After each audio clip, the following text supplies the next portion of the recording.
Bienvenue sur Ici Beyrouth. L'invasion de l'Ukraine par la Russie entame son 5e mois. Elle a choqué le monde entier et mobilisé l'Occident. Pour en discuter, j'ai le plaisir d'accueillir deux journalistes français, Inès Gilles et Nicolas Cortés, qui étaient sur le terrain dès le début du conflit pour couvrir les faits. Inès Gilles et Nicolas Cortés, bienvenue sur le plateau d'Ici Beyrouth. J'ai aussi le plaisir de recevoir mon collègue Rémi Amalvi, journaliste au service Monde d'Ici Beyrouth. Inès et Nicolas, vous étiez en Ukraine en février lors du déclenchement de la guerre. Pourquoi êtes-vous partis en Ukraine alors que vous êtes deux journalistes français basés à Beyrouth? Alors on est parti d'abord par la Roumanie, on est arrivé fin février et puis on est rentré en Ukraine début mars, on est resté 2 mois dans le pays. Si on a décidé de partir, c'est parce qu'en février, on parlait déjà avec Nicolas de ce qui se passait, des menaces de la Russie sur l'Ukraine. Donc on s'intéressait déjà à ce qui se passait dans le pays, mais comme beaucoup, on ne croyait pas qu'il y aurait une invasion. Et quand l'invasion a eu lieu, on a voulu partir parce qu'on a l'habitude de traiter, en tout cas on a eu des expériences de conflit par le passé et on avait envie de montrer ce que les civils ont duré depuis cette invasion et aussi parce qu'on avait envie de travailler. En fait on est journaliste freelance, donc on a la possibilité de travailler partout de manière indépendante pour n'importe quel média et on voulait aussi travailler sur ce nouveau terrain. Ouais, en fait, avec Inès, on est parti assez précipitamment puisqu'on s'est décidé, la guerre s'est déclarée le 24, l'invasion russe, et nous on est parti le 27 février. Et on y pensait, ouais, comme disait Inès, on y pensait depuis quelques temps, mais en fait on s'est dit plus vite on part et du coup mieux ça sera pour pouvoir travailler. Du coup on est parti vraiment vite et on est parti le 27, mais on s'est décidé vraiment en une soirée à peu près pour prendre les billets pour l'organisation. Et après on s'est pu s'organiser une fois en Roumanie. On a eu le temps d'être à la frontière roumaine avec l'Ukraine pour s'organiser, mais on est parti rapidement pour pouvoir être sur place le plus vite possible et pouvoir commencer à travailler. Alors vous parliez justement de vous aviez envie de montrer le quotidien des Ukrainiens pendant la guerre. Est-ce que vous pouvez nous en dire plus? Pourquoi vous êtes axé justement sur le quotidien des Ukrainiens? On avait envie en fait de montrer de quelle manière les civils souffraient de cette invasion. Moi, la plupart du temps, je travaille, c'est aussi le cas de Nicolas, sur les questions de société dans les différents terrains qu'on a fait. Et ça nous paraissait évident de montrer comment la guerre avait bouleversé le quotidien des civils, avait déchiré des familles, aussi bouleverser des vies, déchirer des vies. Et c'était l'aspect civil qu'on a mis en avant pendant tous les reportages qu'on a fait quasiment. Ouais, comme disait Inès, en fait, moi dans mon expérience professionnelle avant et Inès aussi, j'ai toujours travaillé sur des civils, dans n'importe quel conflit, où j'ai toujours suivi les populations. Et moi personnellement, Inès non, mais c'était ma première expérience sur un terrain de guerre directement.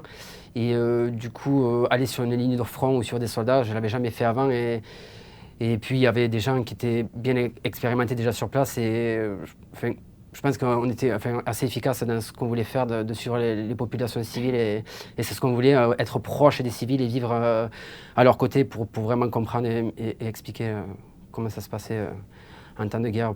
Surtout, être proche des civils, en fait, c'est ce qu'on voulait.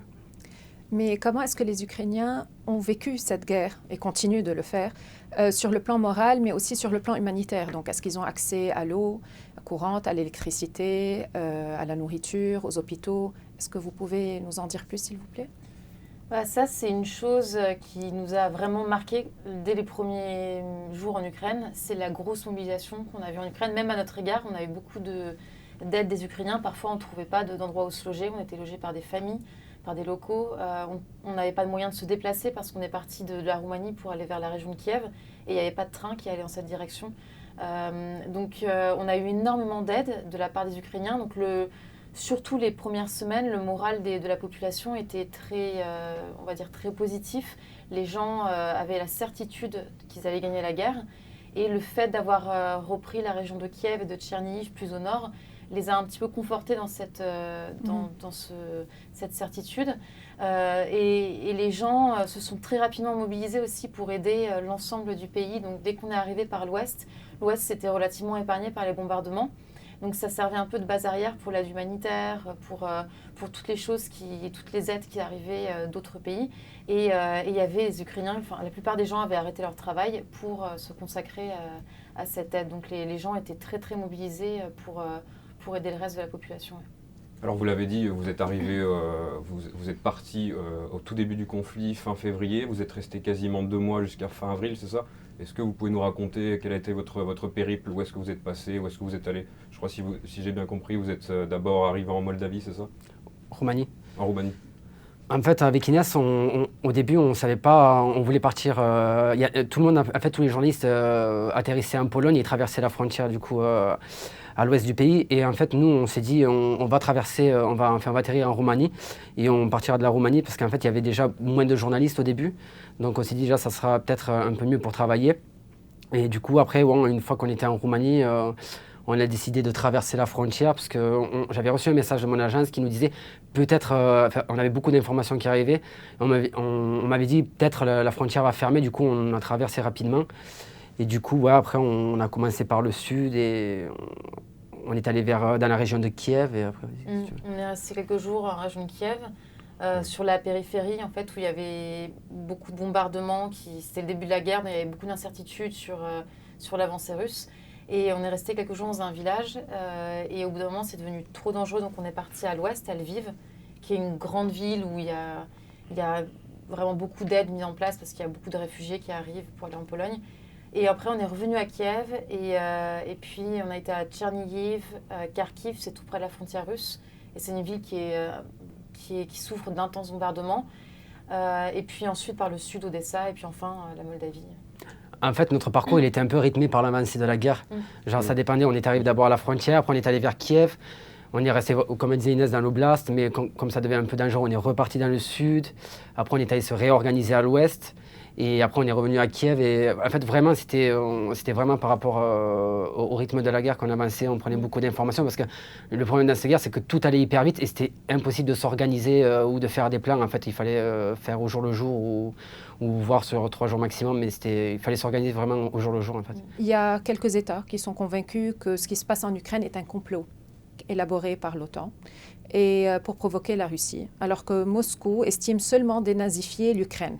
Alors, qu'est-ce que vous pouvez dire à ce sujet, sachant que plus de 13 000 cas ont été signalés à la Cour pénale internationale afin que des enquêtes soient ouvertes pour crimes de guerre et crimes contre l'humanité?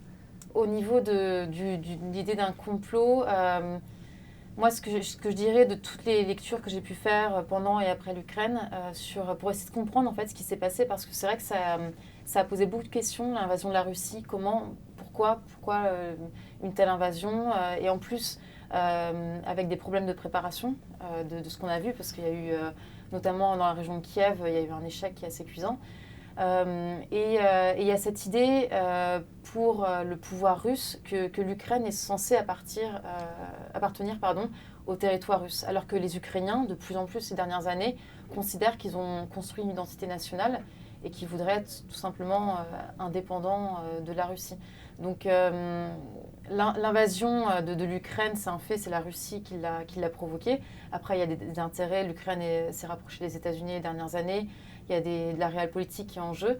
Mais il est clair que la Russie n'a pas compris. Je pense que les Ukrainiens ont ce soif de cette indépendance et qu'ils ont déjà une histoire qui leur est propre. Certes, ils ont des similitudes avec la Russie, mais ils ont aussi une histoire propre. Et ils ont construit les dernières années quelque chose qui ne fait pas partie de la Russie. Le pouvoir russe aimerait empêcher cela, d'après moi. Alors justement, j'aimerais bien revenir sur Boutcha. Au moment où les Russes s'en vont, vous faites partie des premiers journalistes avec les autorités ukrainiennes à arriver sur place à découvrir les charniers. Ça a beaucoup choqué le monde, on l'a vu. Mais d'un autre côté, il y avait aussi certaines personnes, notamment sur les réseaux sociaux ou même certains États, qui parlaient peut-être d'une grosse fake news d'acteurs, en fait de faux cadavres ou d'acteurs. Vous étiez sur place, vous les avez vus, vous avez vu le charnier, vous avez vu les corps. Qu'est-ce que vous avez à répondre à ces gens qui vous disent qu'en fait non, tout est faux? Il y a déjà ce qu'on a vu nous, du coup beaucoup de cadavres dans les rues, aussi dans une cave. On a accompagné, les autorités ukrainiennes nous ont invités avec d'autres journalistes à venir observer des 5 hommes tués qui étaient dans une cave et qu'ils allaient en fait amener à la morgue. Et on observait les corps qui étaient clairement des corps inertes, des cadavres de personnes. En fait, les témoignages, on a croisé je ne sais pas combien de témoignages, il y a eu je sais pas, des centaines, peut-être maintenant des milliers de témoignages qui ont été croisés. Donc voilà, et quand on fait les témoignages des gens et qui se mettent à pleurer, qui n'arrivent même plus à parler, qui n'arrivent même pas à raconter la situation, en étant sur place, c'est vrai que c'est difficile à comprendre qu'il y ait des gens à 1000 km qui remettent ça en question, en fait, alors que, en plus, je crois que on est parti, c'était le lendemain que les troupes russes soient retirées ou 2-3 jours après, donc ça a été assez rapide. Et comme elle disait Inès, il y a eu quand même des enquêtes par satellite, donc ça a été prouvé, donc il y a eu plusieurs... Et même au-delà de ça, il y avait énormément de journalistes sur place et des journalistes qui ont été là dès le premier jour que la ville a été ouverte, donc il n'y a pas de mise en scène qui est possible, quoi. Et notamment sur un sujet particulier dont les femmes particulièrement ont été victimes, la question des viols. Je trouve que la remise en cause aussi des victimes, des témoignages des victimes de viols, alors que c'est quelque chose qui peut être aussi prouvé sur le plan médical et puis avec un suivi psychologique, c'est assez terrible parce que non seulement elles ont été victimes de ça, certaines d'entre elles disent aujourd'hui qu'elles aimeraient se suicider à cause de ce qui s'est passé. Et aujourd'hui, on remet en cause leurs témoignages, on dit que tout est une invention, donc c'est assez terrible. Parce qu'il y a eu le massacre de Boutcha, donc, qui a été beaucoup médiatisé. Mais il y en a eu d'autres. Ouais. Oui, il y en a eu d'autres, parce que nous, on a une collègue, par exemple Marion, qui était, elle, un peu plus dans le sud ou à l'ouest, et c'était exactement la même chose, en fait. Et c'était vraiment dans toute la ceinture où les troupes russes étaient. Ça a été la même histoire qu'à Boutcha, en fait. Donc, on a parlé énormément de Boutcha, de Borodanka, tout ça, mais partout où il y a eu les troupes russes qui se sont retirées, ça a été la même histoire pour les civils, en fait, sur place. Un événement, quelque chose qui vous a vraiment, vraiment marqué et que vous n'oublierez jamais? Moi, je dirais c'est je sais pas pour toi Nicolas, mais les premiers jours, on est arrivé dans la région de Kiev. On était accueillis par une femme qui s'appelle Evgenia et avec qui on est resté plusieurs jours. Et à la fois, elle comme personne, parce qu'elle était vraiment géniale. C'est la mère en fait d'une amie qui a accepté de nous accueillir à bras ouverts. Elle était hyper accueillante, elle voulait nous aider et on a vraiment accroché sur le plan amical avec elle. Et aussi toute l'ambiance autour qui était très marquante parce qu'il y avait de plus en plus de bombardements au fil des jours. Il y avait des règles assez strictes à respecter, on ne pouvait pas allumer la lumière après 5-6 heures. À partir du moment où il y avait le coucher du soleil, on ne pouvait pas allumer la lumière. Il y avait une réserve énorme d'eau dans la maison au cas où les réseaux seraient coupés. Il y avait aussi, quand on allait au supermarché, il n'y avait presque pas de nourriture, les rayons étaient vides. Et on entendait les bombardements, de plus en plus de missiles. Donc c'était une ambiance très très anxiogène. On avait un semi-abri aussi, donc quand il y avait une sirène, on se précipitait dans le garage, mais ce n'était pas vraiment un abri. Donc on a vécu ensemble des choses qui étaient assez fortes et assez dures, et notamment avec Evgenia. Au niveau je pense, moi j'ai eu aussi peur pendant ces jours, donc c'est des jours qui m'ont beaucoup marqué. Donc je dirais peut-être que cet épisode qui m'a plus... Pour moi, il y a eu plusieurs faits. Ça a été déjà l'arrivée quand même en Roumanie, quand on a traversé la frontière. En fait, c'était de voir cette masse. En fait, c'était des millions de gens qui fuyaient le pays. Donc c'était vraiment...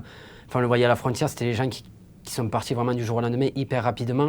Et c'est vrai que quand on a passé la frontière, nous on a fait du coup le chemin contraire des gens. Et c'était des kilomètres de files de voitures en fait qui attendaient à la frontière. Et ça déjà c'était assez marquant parce que c'était des millions de personnes en fait qui traversaient. Et qu'encore nous on était à la Roumanie, il y avait beaucoup moins de monde je pense qu'en Pologne. Et après comme disait Inès, c'est vrai que Ivankovici, là où on était, le village, c'était hyper anxiogène. Donc on était... en fait on voyait... Il y a eu ce jour où toutes les voitures, on voyait plein de voitures quitter le village et du coup on se disait il n'y a vraiment plus personne dans le village, les rues étaient vides, tout était vide, donc c'était vraiment anxiogène. Et puis il y a eu quand même le Boutcha quand même où quand on est arrivé, personnellement c'était la première fois que je voyais des scènes comme ça, donc c'était assez marquant. Mentalement c'était plus Ivankovici et visuellement c'était vrai que Boutcha c'était visuellement Boutcha. Ouais. Je voudrais vous remercier, Inès Gilles et Nicolas Cortés, d'être venus et pour cet entretien. Vraiment, merci. Merci à vous. Rémi, merci aussi. Et merci à vous de nous avoir suivis sur Ici Beyrouth. Vous pourrez suivre l'intégralité de cet entretien sur nos réseaux sociaux. À bientôt.